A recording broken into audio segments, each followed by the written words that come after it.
So, Mika said, out to the countless faces of the new crew members who would be joining the exovol. As you have all agreed to join, here is my first command as your new captain. You have 24 hours. In that time, you are to pack whatever you want to bring. Prepare yourselves however you see fit. I don't really care how. Spend your time buying a new custom weapon for yourself, doing your laundry. Hell, throw a wild party and get hammered.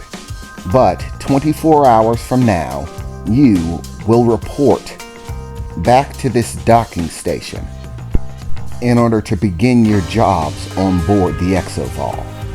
By then, I will have went through all of your individual work histories, training, and experience, and decided your rank amongst the crew, giving you quarters, and you are to begin your duties. The next 24 hours after that are going to be a slog. We're running a complete remodel of the exovol. We're going to be integrating countless new systems, weapons, and armaments. By the time we're done, the exovol will be a fully functioning warship capable of doing battle with even the most well-armed of assailants. During that time, you're not going to be getting much rest.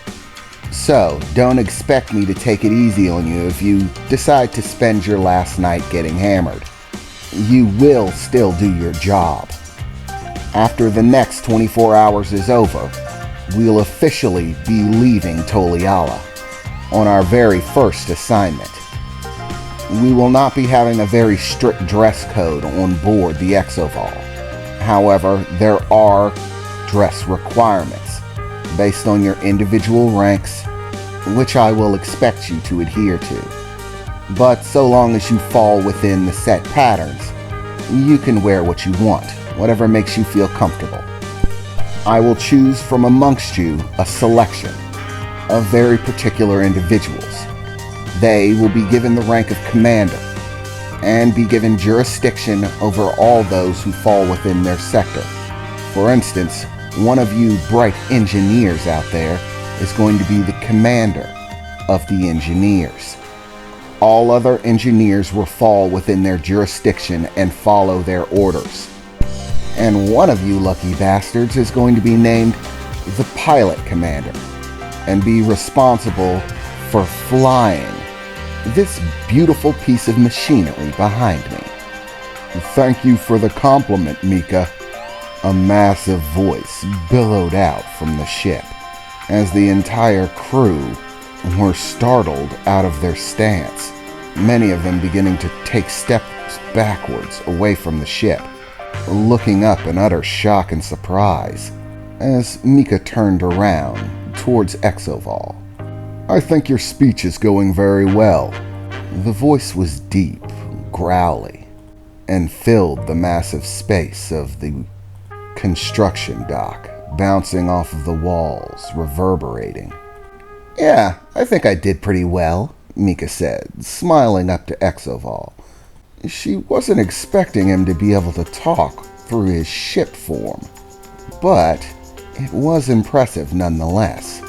And having the crew know that the ship itself worked for her would only make her seem more respectable, and let any people with ideas of mutiny or taking the ship know that that wasn't going to be a possibility. I've received the data transfer that you gave me, exovol said through his ship form. I have already begun the expansion process. I am limited by the materials available to me, but the expansion process should continue at least for the 24 hours until the materials begin arriving. Beyond that, I will need the steel that you ordered in order to ensure structural stability during the process. Any farther than 50%, and I am likely to suffer structural damage if it is not properly reinforced.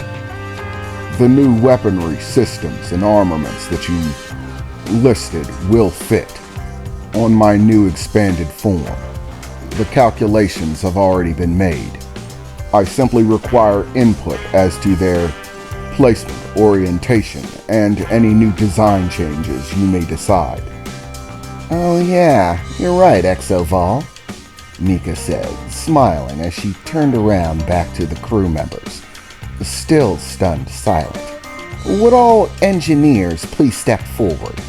She said, extending her hand and giving them a wave in her direction. Come on, don't be shy. The ship won't bite. At which point, a small assortment of the large group began to step out, warily, unsure of what to make of the situation at that point in time. Okay, so you're my available engineering crew. Good, there appears to be about 15 of you. I was hoping for a few more, but 15 should suffice. Now, amongst you, which one has the most engineering experience? How many years? For a moment, they began to mutter amongst themselves. For a few moments, even beginning to argue, before they finally stopped, turning towards Mika, as a singular individual stepped out from the mix. Someone who looked like they were fairly well seasoned. A man with a fairly thick beard, dark green skin, with his head shaved. Hello, my name's Oscar Durant. I've got more than 45 years of experience in engineering, the highest out of the group. Well, there was one other person who matched me in years. However, they spent more years than me without work, so I beat them out by a nose. Nice. A native-born Tolialan. It fits. Now, are there any engineers in this little group that have specialties in experimental technology, design, and aspects like that? Or that just have crazy-ass ideas? A wild imagination, you might say. For a moment, the group of engineers looked confused, as if they weren't sure what to make of her question or how to answer. They begun once again muttering amongst themselves, this time for a much shorter amount of time, before a woman stepped out of the crowd.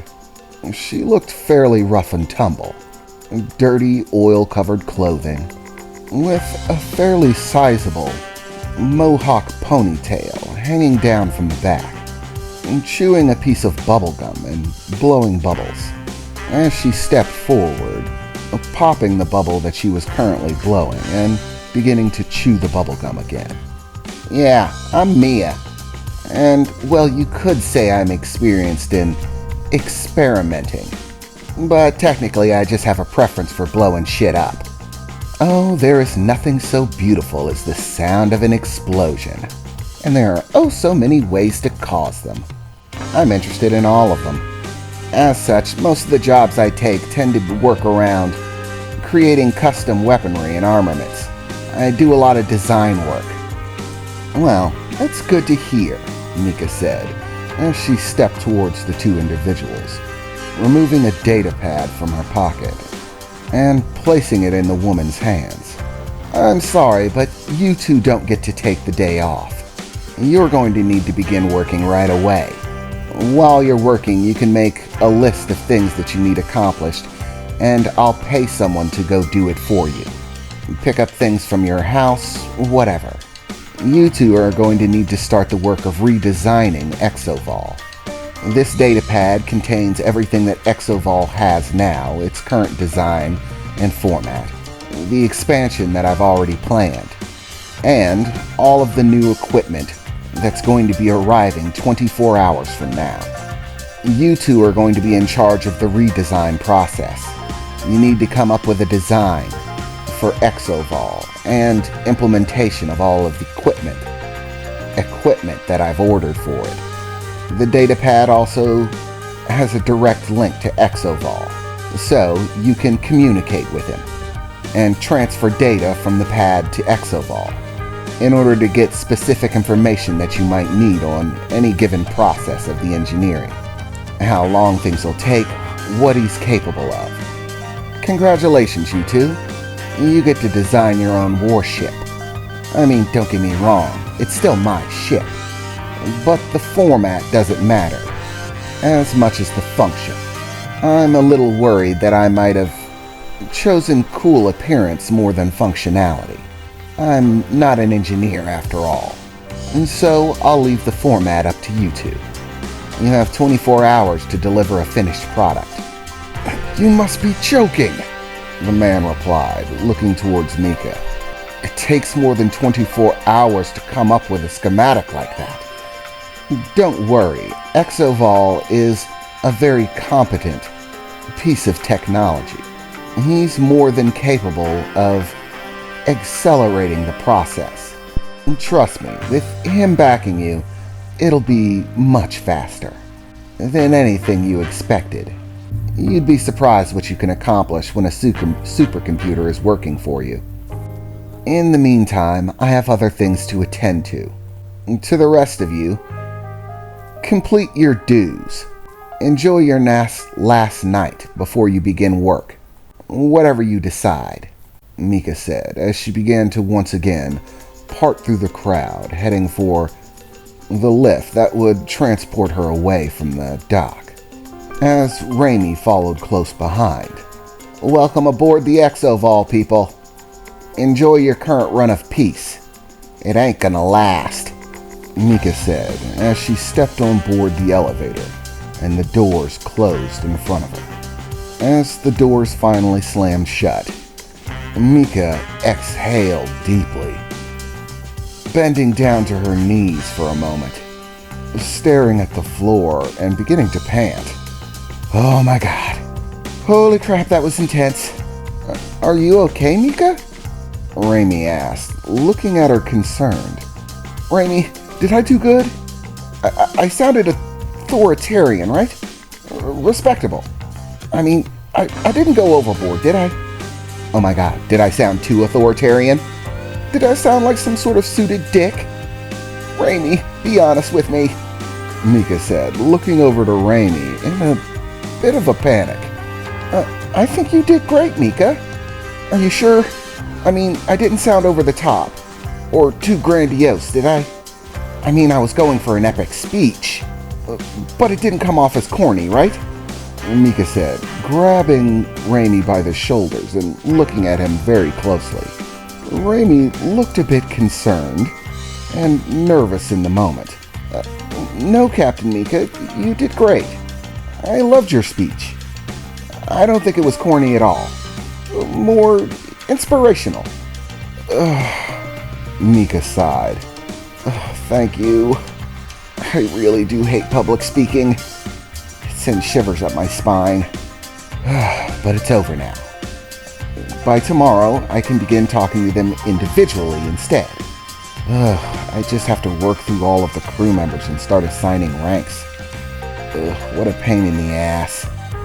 But things are beginning to get exciting. I just hope I don't have any more excitement like that.